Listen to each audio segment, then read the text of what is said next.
Anong mas better gamitin na strategy sa trading, ICT, SMC, or price action? Ang tamang sagot dyan guys ay depende kung saan ka kumikita or saan ka mas komportable. Kasi may kumikita sa ICT, SMC, price action at iba-iba pang ways. May mga kumikita rin sa mga algorithmic trading, sa mga copy trading, sa mga basic na mga strategies. Pero ang sagot kasi dyan is ano yung pasok sa'yo? Saan ka komportable? Saan ka mas kumikita? Yun ang number one. Kasi kahit gamitin mo yan, pare-pareho sabay-sabay, pero hindi ka naman profitable and hindi mo ma-handle yung sarili mo, yung emotions mo, or yung trading psychology mo, wala din, hindi ka din kikita. So, ang suggestion ko guys ay hanapin nyo yung sarili yung strategy. Yun lang. Anyway, flight na namin pa New York later.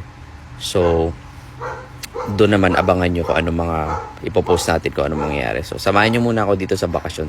God bless.